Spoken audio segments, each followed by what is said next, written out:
నమస్తే మామ, మీకు తెలుసా ఫస్ట్ ఇండియన్ ఫ్లాగ్ ఎవరు చేశారో? తెలిస్తే కామెంట్ చేయండి. అలాగే మీ అందరూ అనుకున్నట్టుగా తెలుగు వారికి బాహుబలితో పేరు వచ్చిందని అనుకుంటున్నారా? అయితే ఇది తప్పు. ఈ వీడియో చూశాక మీకు తెలుస్తుంది నేను ఎందుకు అలా అన్నాను. ఇప్పుడు మీరు చూస్తున్న ఫ్లాగ్ ఇండియాకి ఫస్ట్ డిజైన్ 1906లో ప్రపోజల్ తీసుకొచ్చింది వివేకానంద శిష్యురాలైన సిస్టర్ నివేత గారు. కానీ అది అంతగా పేరు పొందలేదు. కానీ మన తెలుగువారైన పింగళి వెంకయ్య గారు 1921లో ఇప్పుడు మీరు చూస్తున్న ఫ్లాగ్ ని తీసుకుని వచ్చారు. ఈ ఫ్లాగ్ లో spinning wheel, red and white, green colours ఉంటాయి. 1931లో ఫ్లాగ్ లో కొద్దిగా మాడిఫై చేశారు. రెడ్ నుంచి కాషాయపు రంగుగా మార్చారు.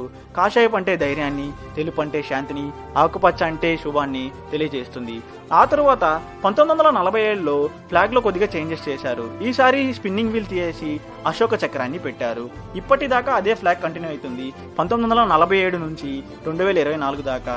ఈ వీడియోలో మీరు ఏదైనా తెలుసుకొని ఉంటే ఛానల్ సబ్స్క్రైబ్ చేసుకొని వీడియోని లైక్ చేయండి.